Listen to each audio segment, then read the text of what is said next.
Hello everyone! In this video, we will talk about the basics of using R, and it is chapter 4 of the book R for Data Science. So first of all, let's have RStudio open, and I'm going to create a new R script, and I'm going to save chapter 4 R code. So then I want to show you something about using R. One thing I want to share with you is this paragraph in the book. So frustration is natural when you start programming in R. It's fine if you get error messages all the time. It's fine if you forget one of the parentheses or one of the squared brackets. It's totally fine. The only way to get over the frustration is to keep trying. So I hope you will not give up and you will keep learning and get comfortable using R as a tool. Okay, let's get started. I'm going to type the topic here. It is chapter 4 of R for Data Science. And the topic here is about the basics of using R. So in chapter 3, you have learned R as a tool for data visualization. The first thing I want to talk about is to use R as a calculator. I find R is a very nice calculator because you can just type the calculations in and it will give you the result in less than a second. For example, you can type 3 plus 2, the basic calculation. You can even type 332 plus 555 and then click Run. You can also do multiplication by multiplying the two numbers together. So you get the result in just one hit. And you can even do the power function, like 332 to the power 3, which means you are multiplying 332 together. And you get the result. And you can do 80 over 16 to get the fraction number. And you can do 80 plus 3 times 5, which means you're doing the multiplication first and then you add 80 to that number. And then you get the result. So these are very simple calculations and it worked well when you use R to do it.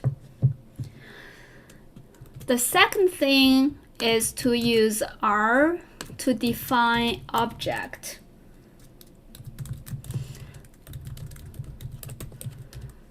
There are two ways to create new objects. The first way is to use object name, and then you use this notation here, the smaller than sign and the dash, and then you assign the value for that object. So this is just the general syntax. Or a second method is to just use object underline name and let it equal to some value. So these are two different ways to create new objects. I can define x equals 2 and I run it. And you can see I got x equals 2 in the console. And when I run x, I get number 2 printed out. You can also look at the right side. 2 is actually assigned to the x. Object x. Or you can define a list of numbers by using C. It's like a collection. You can put all these values for x inside the pair of the parentheses. and run it. And then when you run x, you can get a list of numbers. Also do multiplication by use x multiplied by 3. So in that way, you are multiplying by 3 for each number in this list of x values. So you can see the first number is 1 multiplies 3, the second number is 2 multiplies 3, and then the third number is 5 multiplies 3. And you can also define y variable and make it have the same number as x. So if I define it as 1 to 1 colon 6 and run it, then my y is defined as integer values from 1 to 6. So it has 1, 2, 3, 4, 5, 6.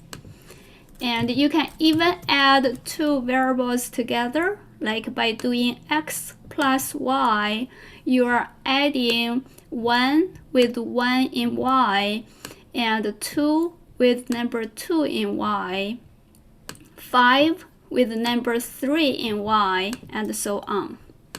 So you can run it. Sometimes in the book it said equal sign is confusing in some scenarios, but I haven't seen any scenarios like that. So I think you can either use this notation here, or you can use equal sign to create new objects. Another thing you may want to know is that the object name can only include letters, numbers, underlines, and period. So if I define an object name as household income, so I would type household income. This will be hard to read. So I would add an underline and define the household income variable, and then I put the values in there. So it can be 100K, 70K, right?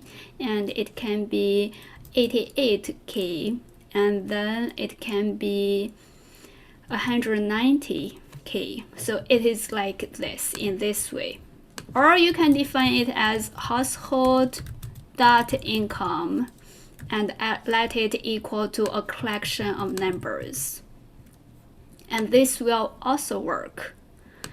But just to remember, you can only use letters, numbers, underline, and period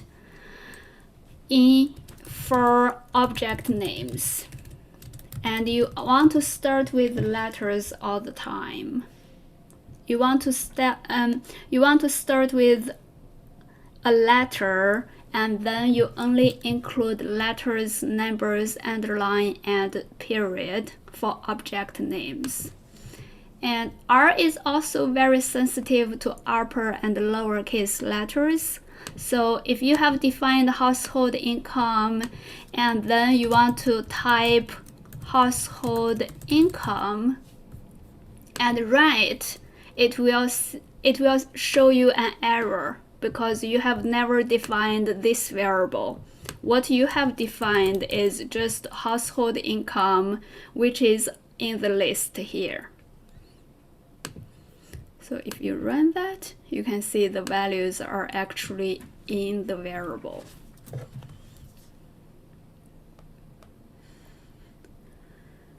Another thing you may want to pay attention to is that quotations and parentheses must always come in a pair. So sometimes you may define an object like income equals 100. R often give you the second the right side of the parentheses automatically, but so sometimes when you type the values in, you may put the right-sided parentheses into a new line. And if you run the first half of the line, you will get a little plus right after the code you run. And that means you are not finishing the code. You are either missing one of the parentheses or you are missing a quotation mark. So what you can do is to close that code by typing a right-sided parenthesis and run it so that income is defined.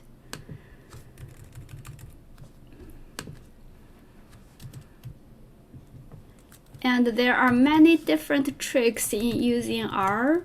One trick is to use some functions to help you define the values quickly. The functions we are going to talk about, one is called sequence, and the other is called repeat. One example is that if you want to create numbers 5, 10, 15, 20, until 100, you can define that sequence starting from 5, ends with 100, and the distance you can set it to be 5. So in that way you are doing skip counting by 5, and you can run X to double check the values you assigned. So it will be skip counting from 5 by 5 until 100. So for repeat means you are repeating the number. When you use repeat, you can define y variable, repeat a certain value. Like if you repeat number 3 and you want to repeat it 100 times and then run it, that means you are typing 3 100 times in y. The y variable only has value 3 and it has value 3 for 100 times. So it is like this. That's about it. This is a very simple chapter, and I will see you in chapter 5.